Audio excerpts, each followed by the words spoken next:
Rogues in the House, Robert Ervin Howard. Chapter 1.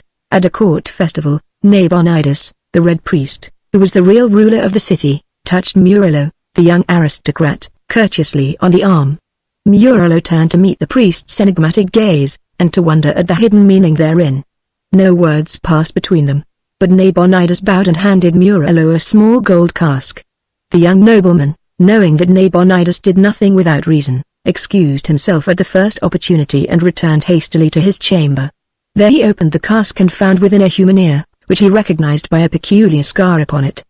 He broke into a profuse sweat and was no longer in doubt about the meaning in the Red Priest's glance, but Murillo, for all his scented black curls and foppish apparel, was no weakling to bend his neck to the knife without a struggle. He did not know whether Nabonidus was merely playing with him or giving him a chance to go into voluntary exile, but the fact that he was still alive and at liberty proved that he was to be given at least a few hours, probably for meditation. However, he needed no meditation for decision. What he needed was a tool. And fate furnished that tool, working among the dives and brothels of the squalid quarters even while the young nobleman shivered and pondered in the part of the city occupied by the purple-towered marble and ivory palaces of the aristocracy. There was a priest of Anu whose temple, rising at the fringe of the slum district, was the scene of more than devotions. The priest was fat and full-fed, and he was at once a fence for stolen articles and a spy for the police. He worked a thriving trade both ways, because the district on which he bordered was the maze, a tangle of muddy, winding alleys and sordid dens, frequented by the bolder thieves in the kingdom. Daring above all were a gunderman deserter from the mercenaries and a barbaric Cimmerian. Because of the priest of Anu, the gunderman was taken and hanged in the market square. But the Cimmerian fled, and learning in devious ways of the priest's treachery, he entered the temple of Anu by night and cut off the priest's head. There followed a great turmoil in the city, but the search for the killer proved fruitless until a woman betrayed him to the authorities and led a captain of the guard and his squad to the hidden chamber where the barbarian lay drunk, waking to stupefied but ferocious life. When they seized him, he disemboweled the captain, burst through his assailants, and would have escaped but for the liquor that still clouded his senses. Bewildered and half-blinded, he missed the open door in his headlong flight and dashed his head against the stone wall so terrifically that he knocked himself senseless. When he came to, he was in the strongest dungeon in the city, shackled to the wall with chains not even his barbaric thews could break. To this cell came Murillo, masked and wrapped in a wide black cloak. The Cimmerian surveyed him with interest, thinking him the executioner sent to dispatch him. Murillo set him at rights and regarded him with no less interest. Even in the dim light of the dungeon, with his limbs loaded with chains, the primitive power of the man was evident. His mighty body and thick-muscled limbs combined the strength of a grizzly with the quickness of a panther. Under his tangled black mane his blue eyes blazed with unquenchable savagery. "Would you like to live?" asked Murillo. The barbarian grunted, new interest glinting in his eyes. "If I arrange for your escape, will you do a favor for me?" the aristocrat asked. The Cimmerian did not speak, but the intentness of his gaze answered for him.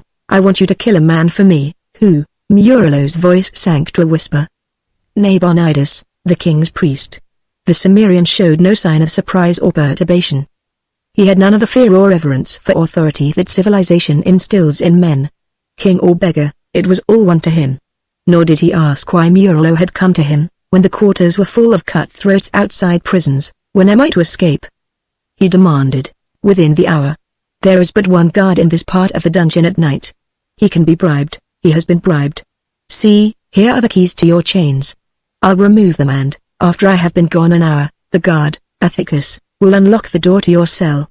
You will bind him with strips torn from your tunic, so when he is found, the authorities will think you were rescued from the outside and will not suspect him. Go at once to the house of the Red Priest and kill him. Then go to the rat's den, where a man will meet you and give you a pouch of gold and a horse. With those you can escape from the city and flee the country. Take off these cursed chains now," demanded the Cimmerian. "And have the guard bring me food. By Crom, I have lived on moldy bread and water for a whole day, and I am nigh to famishing. It shall be done, but remember you are not to escape until I have had time to reach my home." Freed of his chains, the barbarian stood up and stretched his heavy arms, enormous in the gloom of the dungeon. Murillo again felt that if any man in the world could accomplish the task he had set, this Cimmerian could. With a few repeated instructions he left the prison, first directing Atticus to take a platter of beef and ale into the prisoner. He knew he could trust the guard, not only because of the money he had paid, but also because of certain information he possessed regarding the man. When he returned to his chamber, Murilo was in full control of his fears. Nabonidus would strike through the king, of that he was certain. And since the royal guardsmen were not knocking at his door, it was certain that the priest had said nothing to the king, so far. Tomorrow he would speak, beyond a doubt, if he lived to see tomorrow. Murilo believed the Cimmerian would keep faith with him. Whether the man would be able to carry out his purpose remained to be seen. Men had attempted to assassinate the Red Priest before, and they had died in hideous and nameless ways. But they had been products of the cities of men, lacking the wolfish instincts of the barbarian. The instant that Murilo, turning the gold cask with its severed ear in his hands, had learned through his secret channels that the Cimmerian had been captured, he had seen a solution of his problem. In his chamber again, he drank a toast to the man, whose name was Conan, and to his success that night. And while he was drinking, one of his spies brought him the news that Atticus had been arrested and thrown into prison. The Cimmerian had not escaped. Murilo felt his blood turn to ice again. He could see in this twist of fate only the sinister hand of Nabonidus, and an eerie obsession began to grow on him that the Red Priest was more than human, a sorcerer who read the minds of his victims and pulled strings on which they danced like puppets. With despair came desperation. Girding a sword beneath his black cloak, he left his house by a hidden way and hurried through the deserted streets. It was just at midnight when he came to the house of Nabonidus, looming blackly among the walled gardens that separated it from the surrounding estates. The wall was high but not impossible to negotiate. Nabonidus did not put his trust in mere barriers of stone. It was what was inside the wall that was to be feared. What these things were Murilo did not know precisely. He knew there was at least a huge savage dog that roamed the gardens and had on occasion torn an intruder to pieces as a hound rends a rabbit. What else there might be he did not care to conjecture. Men who had been allowed to enter the house on brief, legitimate business, reported that Nabonidus dwelt among rich furnishings, yet simply, attended by a surprisingly small number of servants. Indeed, they mentioned only one as having been visible, a tall, silent man called Joker. Someone else, presumably a slave, had been heard moving about in the recesses of the house, but this person no one had ever seen. The greatest mystery of the mysterious house was Nabonidus himself, whose power of intrigue and grasp on international politics had made him the strongest man in the kingdom. People, chancellor and king moved puppet-like on the strings he worked. Murilo scaled the wall and dropped down into the gardens, which were expanses of shadow, darkened by clumps of shrubbery and waving foliage. No light shone in the windows of the house, which loomed so blackly among the trees. The young nobleman stole stealthily yet swiftly through the shrubs. Momentarily he expected to hear the baying of the great dog and to see its giant body hurtle through the shadows. He doubted the effectiveness of his sword against such an attack, but he did not hesitate. As well die beneath the fangs of a beast as of the headsman, he stumbled over something bulky and yielding. Bending close in the dim starlight, he made out a limp shape on the ground. It was the dog that guarded the gardens, and it was dead. Its neck was broken and it bore what seemed to be the marks of great fangs. Murilo felt that no human being had done this. The beast had met a monster more savage than itself. Murilo glared nervously at the cryptic masses of bush and shrub, then with a shrug of his shoulders, he approached the silent house. The first door he tried proved to be unlocked. He entered warily, sword in hand, and found himself in a long, shadowy hallway dimly illuminated by a light that gleamed through the hangings at the other end. Complete silence hung over the whole house. Murilo glided along the hall and halted to peer through the hangings. He looked into a lighted room, over the windows of which velvet curtains were drawn so closely as to allow no beam to shine through. The room was empty, insofar as human life was concerned, but it had a grisly occupant, nevertheless. In the midst of a wreckage of furniture and torn hangings that told of a fearful struggle, lay the body of a man. The form lay on its belly, but the head was twisted about so that the chin rested behind a shoulder. The features, contorted into an awful grin, seemed to leer at the horrified nobleman. For the first time that night, Murilo's resolution wavered.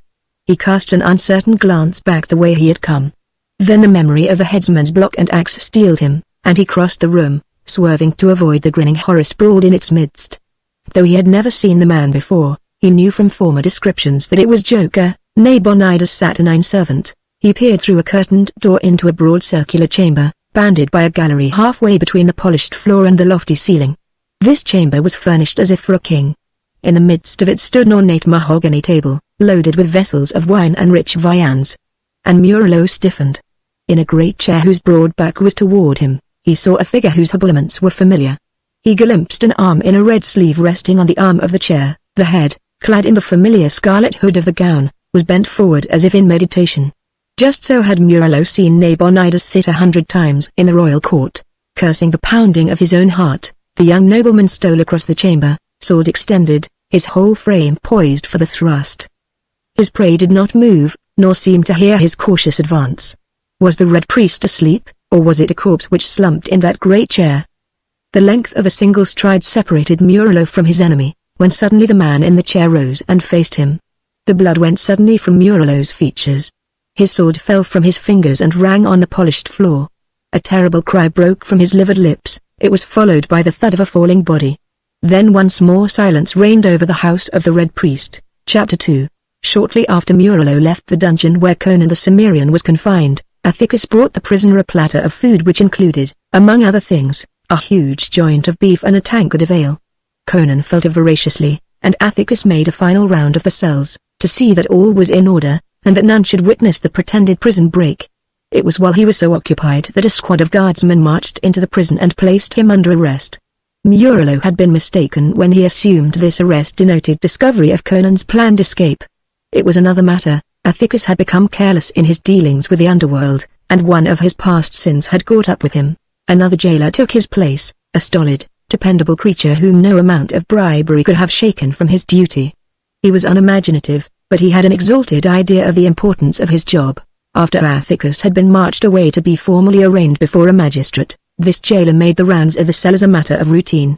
As he passed that of Conan, his sense of propriety was shocked and outraged to see the prisoner free of his chains and in the act of gnawing the last shreds of meat from a huge beef bone. The jailer was so upset that he made the mistake of entering the cell alone, without calling guards from the other parts of the prison. It was his first mistake in the line of duty, and his last. Conan brained him with a beef bone, took his poniard and his keys, and made a leisurely departure. As Murilo had said, only one guard was on duty there at night. The Cimmerian passed himself outside the walls by means of the keys he had taken and presently emerged into the outer air, as free as if Murilo's plan had been successful. In the shadows of the prison walls, Conan paused to decide his next course of action. It occurred to him that since he had escaped through his own actions, he owed nothing to Murilo, yet it had been the young nobleman who had removed his chains and had the food sent to him, without either of which his escape would have been impossible. Conan decided that he was indebted to Murilo and, since he was a man who discharged his obligations eventually, he determined to carry out his promise to the young aristocrat. But first he had some business of his own to attend to. He discarded his ragged tunic and moved off through the night naked but for a loincloth. As he went he fingered the poniard he had captured, a murderous weapon with a broad, double-edged blade 19 inches long. He slunk along alleys and shadowed plazas until he came to the district which was his destination, the maze. Along its labyrinthian ways he went with a certainty of familiarity. It was indeed a maze of black alleys and enclosed courts and devious ways, of furtive sounds, and stenches. There was no paving on the streets, mud and filth mingled in an unsavory mess. Sewers were unknown, refuse was dumped into the alleys to form reeking heaps and puddles. Unless a man walked with care he was likely to lose his footing and plunge waist-deep into nauseous pools. Nor was it uncommon to stumble over a corpse lying with its throat cut or its head knocked in the mud. Honest folk shunned the maze with good reason. Conan reached his destination without being seen, just as one he wished fervently to meet was leaving it. As the Cimmerian slunk into the courtyard below, the girl who had sold him to the police was taking leave of her new lover in a chamber 1 flight up. This young thug, her door closed behind him, groped his way down a creaking flight of stairs, intent on his own meditations, which, like those of most of the denizens of the maze, had to do with the unlawful acquirement of property. Part way down the stairs, he halted suddenly, his hair standing up. A vague bulk crouched in the darkness before him, a pair of eyes blazed like the eyes of a hunting beast. A beast-like snarl was the last thing he heard in life, as the monster lurched against him and a keen blade dripped through his belly. He gave one gasping cry and slumped down limply on the stairway. The barbarian loomed above him for an instant, ghoul-like, his eyes burning in the gloom. He knew the sound was heard, but the people in the maze were careful to attend to their own business. A death cry on darkened stairs was nothing unusual. Later, someone would venture to investigate, but only after a reasonable lapse of time. Conan went up the stairs and halted at a door he knew well of old. It was fastened within, but his blade passed between the door and the jamb and lifted the bar. He stepped inside, closing the door after him, and faced the girl who had betrayed him to the police. The wench was sitting cross-legged in her shift on her unkempt bed. She turned white and stared at him as if at a ghost. She had heard the cry from the stairs, and she saw the red stain on the poniard in his hand. But she was too filled with terror on her own account to waste any time lamenting the evident fate of her lover. She began to beg for her life, almost incoherent with terror. Conan did not reply, he merely stood and glared at her with his burning eyes, testing the edge of his poniard with a calloused thumb. At last he crossed the chamber, while she cowered back against the wall, sobbing frantic pleas for mercy. Grasping her yellow locks with no gentle hand, he dragged her off the bed. Thrusting his blade in the sheath, he tucked his squirming captive under his left arm and strode to the window. As in most houses of that type, a ledge encircled each story, caused by the continuance of the window ledges. Conan kicked the window open and stepped out on that narrow band. If any had been near or awake, they would have witnessed the bizarre sight of a man moving carefully along the ledge, carrying a kicking, half-naked wench under his arm. They would have been no more puzzled than the girl. Reaching the spot he sought, Conan halted, gripping the wall with his free hand. Inside the building rose a sudden clamor, showing that the body had at last been discovered. His captive whimpered and twisted, renewing her importunities. Conan glanced down into the muck and slime of the alleys below. He listened briefly to the clamor inside and the pleas of the wench, then he dropped her with great accuracy into a cesspool.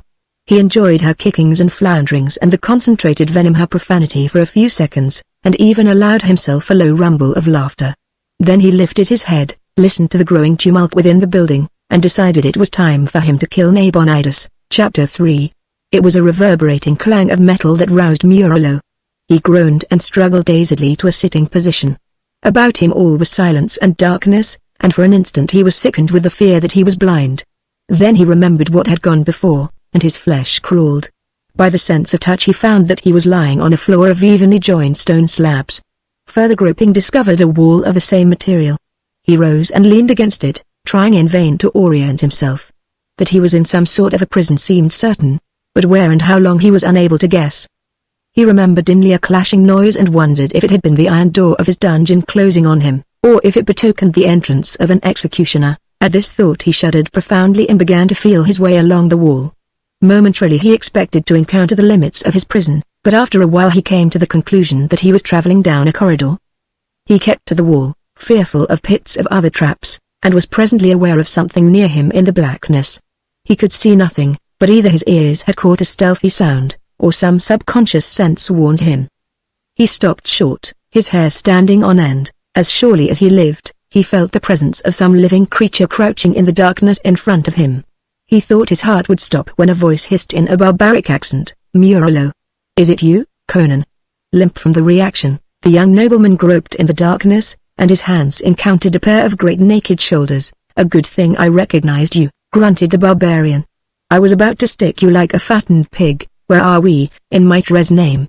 "In the pits under the Red Priest's house." "But why? What is the time?" "Not long after midnight." Murilo shook his head, trying to assemble his scattered wits. "What are you doing here?" demanded the Cimmerian. "I came to kill Nabonidus." "I heard they had changed the guard at your prison." "They did," growled Conan. "I broke the new jailer's head and walked out. I would have been here hours agone, but I had some personal business to attend to." "Well, shall we hunt for Nabonidus?" Murilo shuddered. "Conan, we are in the house of the Archfiend. I came seeking a human enemy. I found a hairy devil out of hell." Conan grunted uncertainly, fearless as a wounded tiger as far as human foes were concerned. He had all the superstitious dreads of the primitive. "I gained access to the house," whispered Murilo, as if the darkness were full of listening ears. "In the outer gardens I found Nabonidus' dog mauled to death. Within the house I came upon Joker, the servant. His neck had been broken. Then I saw Nabonidus himself seated in his chair, clad in his accustomed garb. At first I thought he, too, was dead. I stole up to stab him. He rose and faced me. God!" The memory of that horror struck the young nobleman momentarily speechless as he relived that awful instant. "Conan," he whispered, "it was no man that stood before me. In body and posture it was not unlike a man, but from the scarlet hood of the priest grinned a face of madness and nightmare. It was covered with black hair, from which small pig-like eyes glared redly. Its nose was flat, with great flaring nostrils. Its loose lips writhed back, disclosing huge yellow fangs, like the teeth of a dog. The hands that hung from the scarlet sleeves were misshapen and likewise covered with black hair. All this I saw in one glance, and then I was overcome with horror. My senses left me and I swooned. What then? Muttered the Cimmerian uneasily. I recovered consciousness only a short time ago. The monster must have thrown me into these pits. Conan, I have suspected that Nabonidus was not wholly human. He is a demon, a were-thing. By day he moves among humanity in the guise of men, and by night he takes on his true aspect. That's evident, answered Conan. Everyone knows there are men who take the form of wolves at will. But why did he kill his servants? Who can delve the mind of a devil? Replied Murilo. Our present interest is in getting out of this place. Human weapons cannot harm a were-man. How did you get in here? Through the sewer? I reckoned on the gardens being guarded. The sewers connect with a tunnel that led into these pits. I thought to find some door leading up into the house unbolted, then let us escape by the way you came. Exclaimed Murilo. To the devil with it. Once out of this snake den, we'll take our chances with the king's guardsmen and risk a flight from the city. Lead on, useless, grunted the Cimmerian. The way to the sewers is barred. As I entered the tunnel, an iron grill crashed down from the roof. If I had not moved quicker than a flash of lightning, its spearheads would have pinned me to the floor like a worm. When I tried to lift it, it wouldn't move. An elephant couldn't shake it. Nor could anything bigger than a rabbit squirm between the bars. Murilo cursed, an icy hand playing up and down his spine. He might have known Nabonidus would not leave any entrance into his house unguarded. Had Conan not possessed the steel spring quickness of a wild thing, that falling portcullis would have skewered him. Doubtless his walking through the tunnel had sprung some hidden catch that released it from the roof. As it was, both were trapped living. There's but one thing to do, said Murilo, sweating profusely. That's to search for some other exit. Doubtless they're all set with traps, but we have no other choice. The barbarian grunted agreement, and the companions began groping their way at random down the corridor. Even at that moment, something occurred to Murilo. How did you recognize me in this blackness? He demanded. I smelled the perfume you put on your hair, when you came to my cell, answered Conan. I smelled it again a while ago, when I was crouching in the dark and preparing to rip you open. Murilo put a lock of his black hair to his nostrils. Even so, the scent was barely apparent to his civilized senses, and he realized how keen must be the organs of the barbarian. Instinctively his hand went to his scabbard as they groped onward, and he cursed to find it empty.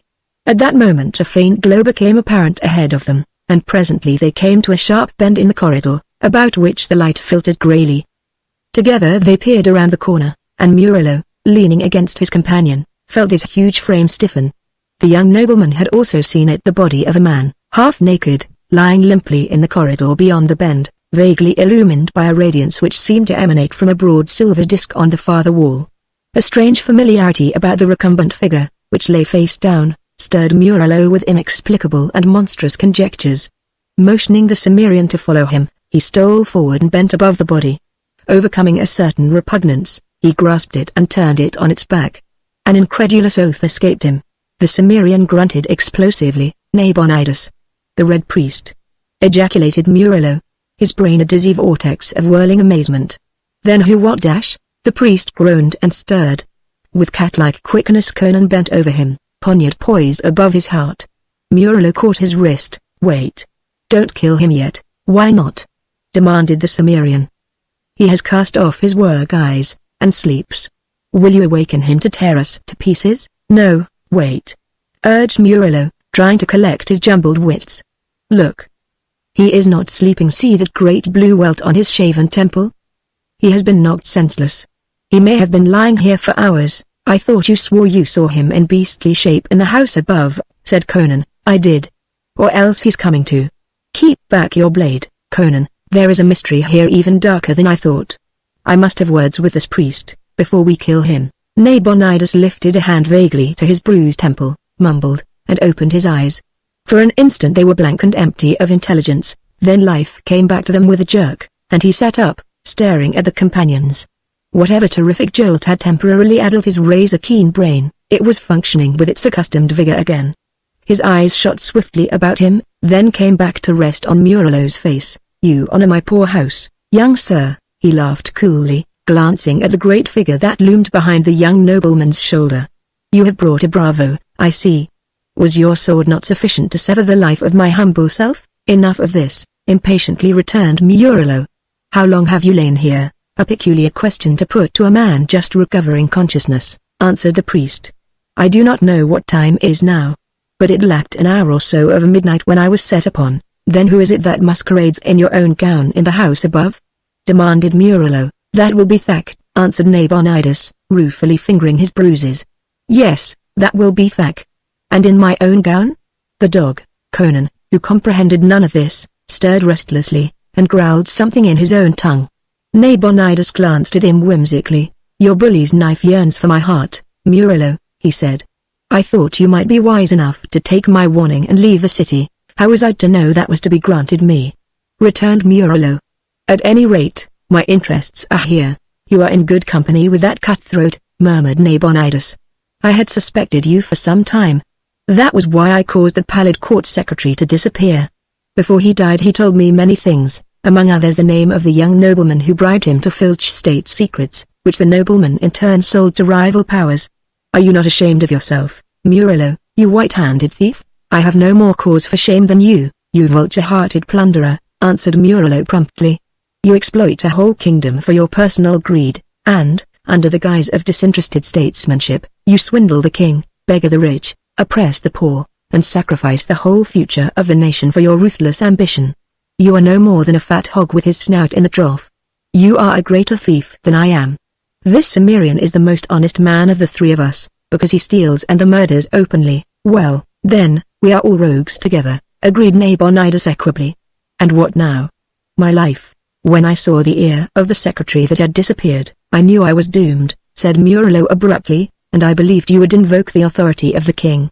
Was I right? Quite so, answered the priest. A court secretary is easy to do away with, but you are a bit too prominent. I had intended telling the king a jest about you in the morning, a jest that would have cost me my head, muttered Murilo. The king is unaware of my foreign enterprises, as yet, sighed Nabonidus. And now, since I see your companion has his knife, I fear that jest will never be told. You should know how to get out of these rat dens, said Murilo. Suppose I agree to spare your life. Will you help us to escape, and swear to keep silent about my thievery? When did a priest keep an oath? Complained Conan, comprehending the trend of the conversation. Let me cut his throat, I want to see what color his blood is. They say in the maze that his heart is black, so his blood must be black, too. Be quiet, whispered Murilo. If he does not show us the way out of these pits, we may rot here. Well, Nabonidus, what do you say? What does a wolf with his leg in the trap say? Laughed the priest. I'm in your power, and, if we are to escape, we must aid one another. I swear, if we survive this adventure, to forget all your shifty dealings. I swear by the soul of Mitra, I am satisfied, muttered Murilo. Even the Red Priest would not break that oath. Now to get out of here. My friend here entered by way of the tunnel, but a grill fell behind him and blocked the way. Can you cause it to be lifted? Not from these pits, answered the priest. The control lever is in the chamber above the tunnel. There is only one other way out of these pits, which I will show you.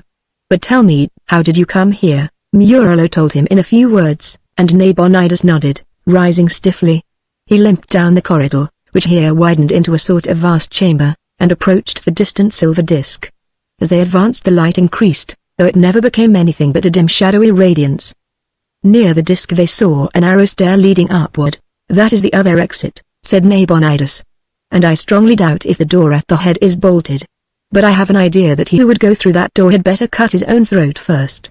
Look into the disk. What had seemed a silver plate was in reality a great mirror set in the wall. A confusing system of copper-like tubes jutted out from the wall above it, bending down toward it at right angles. Glancing into these tubes, Murilo saw a bewildering array of smaller mirrors. He turned his attention to the larger mirror in the wall, and ejaculated in amazement. Peering over his shoulder, Conan grunted. They seemed to be looking through a broad window into a well-lighted chamber. There were broad mirrors on the walls, with velvet hangings between. There were silken couches, chairs of ebony and ivory, and curtained doorways leading off from the chamber. And before one doorway which was not curtained, sat a bulky black object that contrasted grotesquely with the richness of the chamber. Murilo felt his blood freeze again as he looked at the horror which seemed to be staring directly into his eyes. Involuntarily he recoiled from the mirror, while Conan thrust his head truculently forward, till his jaws almost touched the surface, growling some threat or defiance in his own barbaric tongue. In Mitra's name, Nabonidus, gasped Murilo, shaken. What is it? That is Thak, answered the priest, caressing his temple. Some would call him an ape, but he is almost as different from a real ape as he is different from a real man. His people dwell far to the east, in the mountains that fringe the eastern frontiers of Zamora. There are not many of them, but, if they are not exterminated, I believe they will become human beings in perhaps 100,000 years. They are in the formative stage. They are neither apes, as their remote ancestors were, nor men, as their remote descendants may be. They dwell in the high crags of well-nigh inaccessible mountains, knowing nothing of fire or the making of shelter or garments, or the use of weapons. Yet they have a language of a sort, consisting mainly of grunts and clicks. I took Thak when he was a cub, and he learned what I taught him much more swiftly and thoroughly than any true animal could have done. He was at once bodyguard and servant. But I forgot that being partly a man, he could not be submerged into a mere shadow of myself, like a true animal. Apparently his semi-brain retained impressions of hate, resentment, and some sort of bestial ambition of its own. At any rate, he struck when I least expected it. Last night he appeared to go suddenly mad. His actions had all the appearance of bestial insanity, yet I know that they must have been the result of long and careful planning. I heard a sound of fighting in the garden, and going to investigate, for I believed it was yourself, being dragged down by my watchdog, I saw Thak emerge from the shrubbery dripping with blood. Before I was aware of his intention, he sprang at me with an awful scream and struck me senseless. I remember no more, but can only surmise that, following some whim of his semi-human brain, he stripped me of my gown and cast me still living into the pits. For what reason, only the gods can guess. He must have killed the dog when he came from the garden, and after he struck me down, he evidently killed Joker, as you saw the man lying dead in the house. Joker would have come to my aid, even against Thak, who he always hated. Murilo stared in the mirror at the creature which sat with such monstrous patience before the closed door. He shuddered at the sight of the great black hands, thickly grown with hair that was almost fur-like. The body was thick, broad, and stooped. The unnaturally wide shoulders had burst the scarlet gown, and on these shoulders Murilo noted the same thick growth of black hair. The face peering from the scarlet hood was utterly bestial, and yet Murilo realized that Nabonidus spoke truth when he said that Thak was not wholly a beast. There was something in the red murky eyes, something in the creature's clumsy posture, something in the whole appearance of the thing that set it apart from the truly animal. That monstrous body housed a brain and soul that were just budding awfully into something vaguely human. Murilo stood aghast as he recognized a faint and hideous kinship between his kind and that squatting monstrosity, and he was nauseated by a fleeting realization of the abysses of bellowing bestiality up through which humanity had painfully toiled. "Surely he sees us," muttered Conan. "Why does he not charge us? He could break this window with ease." Murilo realized that Conan supposed the mirror to be a window through which they were looking. "He does not see us," answered the priest. "We are looking into the chamber above us. That door that Thak is guarding is the one at the head of these stairs. It is simply an arrangement of mirrors. Do you see those mirrors on the walls? They transmit the reflection of the room into these tubes, down which other mirrors carry it to reflect it at last on an enlarged scale in this great mirror." Murilo realized that the priest must be centuries ahead of his generation, to perfect such an invention, but Conan put it down to witchcraft and troubled his head no more about it. "I constructed these pits for a place of refuge as well as a dungeon," the priest was saying.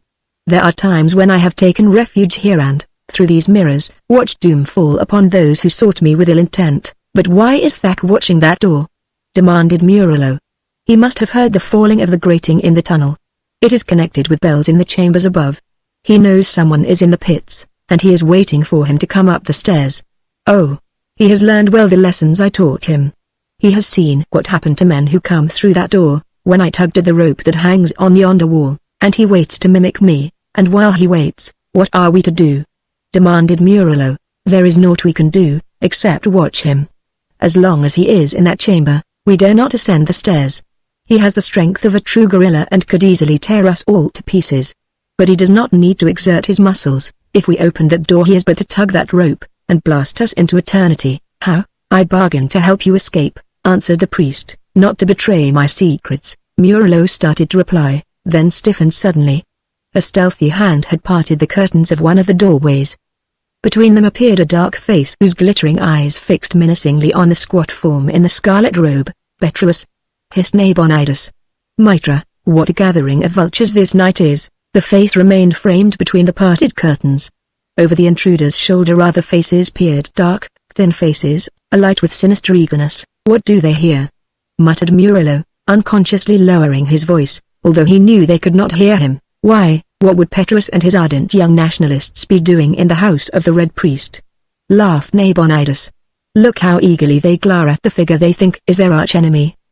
They have fallen into your error. It should be amusing to watch their expressions when they are disillusioned. Murillo did not reply. The whole affair had a distinctly unreal atmosphere. He felt as if he were watching the play of puppets, or as a disembodied ghost himself, impersonally viewing the actions of the living, his presence unseen and unsuspected. He saw Petrus put his finger warningly to his lips, and nod to his fellow conspirators. The young nobleman could not tell if Thak was aware of the intruders. The ape-man's position had not changed, as he sat with his back toward the door through which the men were gliding. "They had the same idea you had," Nabonidus was muttering at his ear. "Only their reasons were patriotic rather than selfish. Easy to gain access to my house, now that the dog is dead. Oh, what a chance to rid myself of their menace once and for all.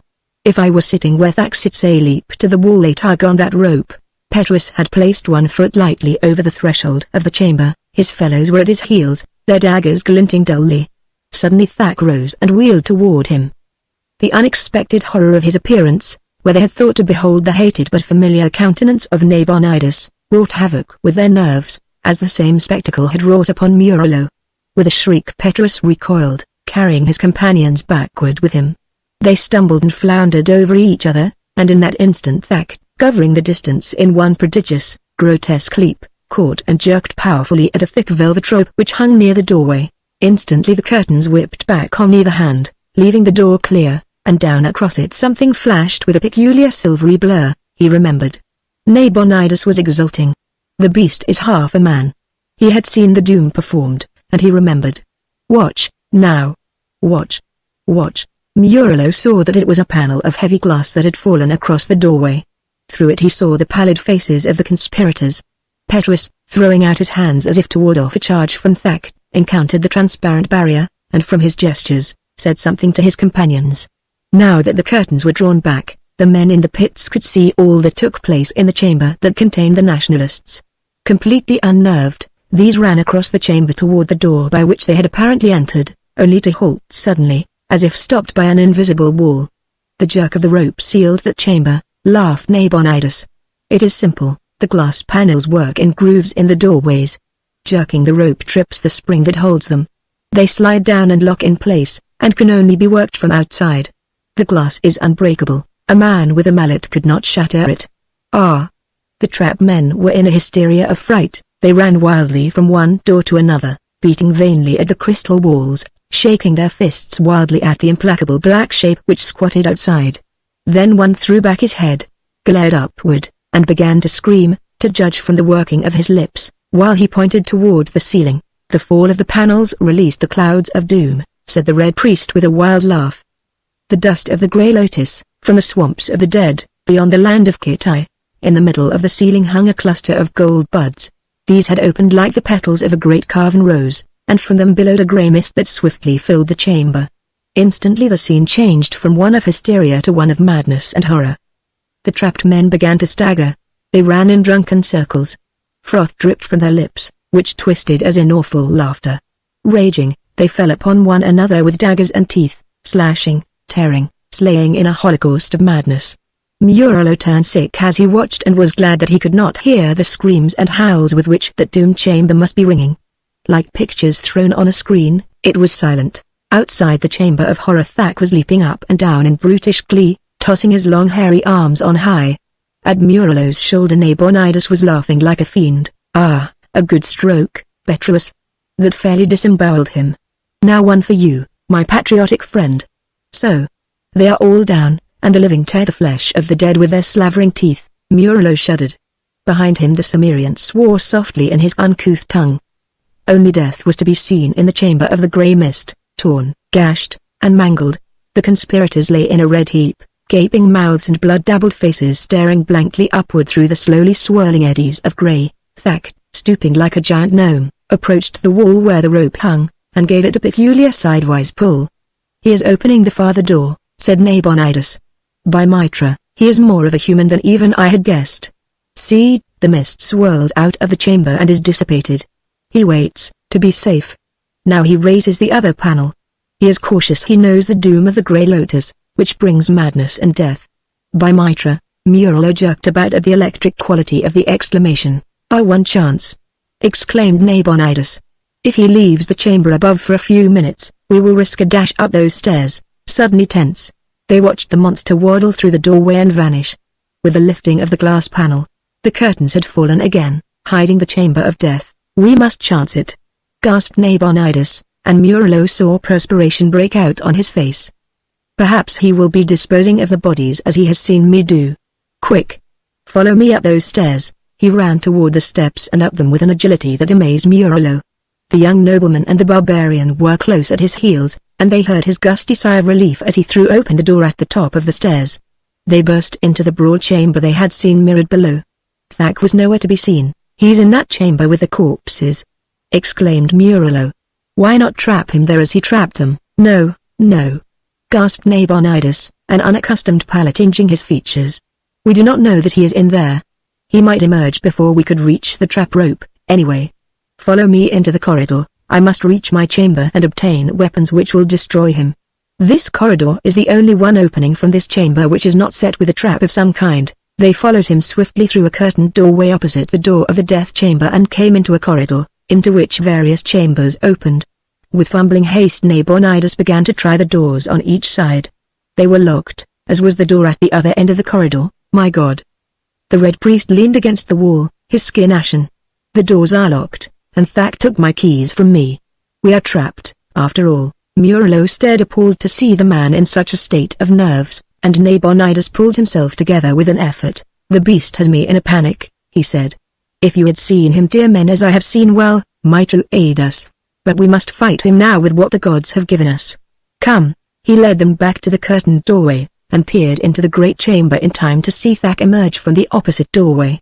It was apparent that the beast man had suspected something. His small, close-set ears twitched. He glared angrily about him and, approaching the nearest doorway, tore aside the curtains to look behind them. Nabonidus drew back, shaking like a leaf. He gripped Conan's shoulder. "Man, do you dare pit your knife against his fangs?" The Cimmerian's eyes blazed in answer. "Quick!" the Red Priest whispered, thrusting him behind the curtains, close against the wall. "As he will find us soon enough, we will draw him to us. As he rushes past you, sink your blade in his back if you can. You, Murilo, show yourself to him and then flee up the corridor. Mitra knows, we have no chance with him in hand-to-hand combat, but we are doomed anyway when he finds us." Murilo felt his blood congeal in his veins, but he steeled himself and stepped outside the doorway. Instantly Thak, on the other side of the chamber, wheeled, glared, and charged with a thunderous roar. His scarlet hood had fallen back, revealing his black misshapen head. His black hands and red robe were splashed with a brighter red. He was like a crimson and black nightmare as he rushed across the chamber, fangs bared. His bowed legs hurtling his enormous body along at a terrifying gait. Murilo turned and ran back into the corridor and, quick as he was, the shaggy horror was almost at his heels. Then as the monster rushed past the curtains, from among them catapulted a great form that struck full on the ape-man's shoulders, at the same instant driving the poniard into the brutish back. Thak screamed horribly as the impact knocked him off his feet, and the combatants hit the floor together. Instantly there began a whirl and thrash of limbs, the tearing and rending of a fiendish battle. Murilo saw that the barbarian had locked his legs about the ape-man's torso and was striving to maintain his position on the monster's back while he butchered it with his poniard. Thak, on the other hand, was striving to dislodge his clinging foe, to drag him around within reach of the giant fangs that gaped for his flesh. In a whirlwind of blows and scarlet tatters they rolled along the corridor, revolving so swiftly that Murilo dared not use the chair he had caught up, lest he strike the Cimmerian. And he saw that in spite of the handicap of Conan's first hold, and the voluminous robe that lashed and wrapped about the ape-man's limbs and body, Thak's giant strength was swiftly prevailing. Inexorably he was dragging the Cimmerian around in front of him. The ape-man had taken punishment enough to have killed a dozen men. Conan's poniard had sunk again and again into his torso, shoulders, and bull-like neck. He was streaming blood from a score of wounds, but, unless the blade quickly reached some absolutely vital spot, Thak's inhuman vitality would survive to finish the Cimmerian and, after him, Conan's companions. Conan was fighting like a wild beast himself, in silence except for his gasps of effort. The black talons of the monster and the awful grasp of those misshapen hands ripped and tore at him, the grinning jaws gaped for his throat. Then Murillo, seeing an opening, sprang and swung the chair with all his power, and with force enough to have brained a human being. The chair glanced from Thak's slanted black skull, but the stunned monster momentarily relaxed his rending grasp, and in that instant Conan, gasping and streaming blood, plunged forward and sank his poniard to the hilt in the ape-man's heart. With a convulsive shudder, the beast-man started from the floor, then sank limply back. His fierce eyes set and glazed, his thick limbs quivered and became rigid. Conan staggered dizzily up, shaking the sweat and blood out of his eyes. Blood dripped from his poniard and fingers, and trickled in rivulets down his thighs, arms, and breast. Murillo caught at him to support him, but the barbarian shook him off impatiently. "When I cannot stand alone, it will be time to die," he mumbled, through mashed lips. "But I'd like a flagon of wine." Nabonidus was staring down at the still figure as if he could not believe his own eyes.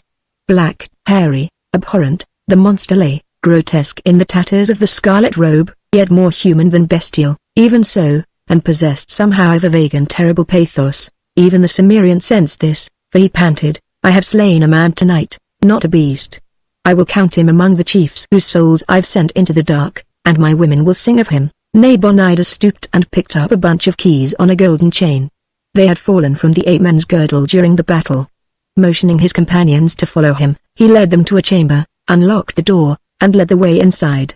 It was illumined like the others. The Red Priest took a vessel of wine from a table and filled crystal beakers. As his companions drank thirstily, he murmured, "What a night! It is nearly dawn, now. What of you, my friends?" "I'll dress Conan's hurts, if you will fetch me bandages and the like," said Murillo, and Nabonidus nodded, and moved toward the door that led into the corridor. Something about his bowed head caused Murillo to watch him sharply. At the door the Red Priest wheeled suddenly. His face had undergone a transformation. His eyes gleamed with his old fire, his lips laughed soundlessly, rogues together. His voice rang with its accustomed mockery. "But not fools together." "You are the fool, Murillo. What do you mean?" The young nobleman started forward, back. Nabonidus' voice cracked like a whip. "Another step and I will blast you." Murillo's blood turned cold as he saw that the Red Priest's hand grasped a thick velvet rope, which hung among the curtains just outside the door. "What treachery is this?" cried Murillo. "You swore." "I swore I would not tell the king a jest concerning you. I did not swear not to take matters into my own hands if I could. Do you think I would pass up such an opportunity? Under ordinary circumstances I would not dare to kill you myself, without sanction of the king, but now none will ever know. You will go into the acid vats along with Thak and the nationalist fools, and none will be the wiser. What a night this has been for me. If I have lost some valuable servants, I have nevertheless rid myself of various dangerous enemies. Stand back. I am over the threshold, and you cannot possibly reach me before I tug this cord and send you to hell. Not the Grey Lotus, this time, but something just as effective. Nearly every chamber in my house is a trap. And so, Murillo, fool that you are, too quickly for the sight to follow, Conan caught up a stool and held it. Nabonidus instinctively threw up his arm with a cry, but not in time. The missile crunched against his head, and the Red Priest swayed and fell face down in a slowly widening pool of dark crimson. His blood was red, after all, grunted Conan. Murillo raked back his sweat-plastered hair with a shaky hand as he leaned against the table, weak from the reaction of relief. "It is dawn," he said. "Let us get out of here, before we fall afoul of some other doom. If we can climb the outer wall without being seen, we shall not be connected with this night's work. Let the police write their own explanation." He glanced at the body of the Red Priest where it lay etched in crimson, and shrugged his shoulders. He was the fool, after all. Had he not paused to taunt us, he could have trapped us easily. "Well," said the Cimmerian tranquilly, "he's traveled the road all rogues must walk at last. I'd like to loot the house, but I suppose we'd best go." As they emerged from the dimness of the dawn-whitened garden, Murillo said, "The Red Priest has gone into the dark, so my road is clear in the city, and I have nothing to fear. But what of you? There is still the matter of that priest in the maze, and, I'm tired of this city anyway," grinned the Cimmerian. "You mentioned a horse waiting at the rat's den. I'm curious to see how fast that horse can carry me into another kingdom. There's many a highway I want to travel before I walk the road Nabonidus walked this night."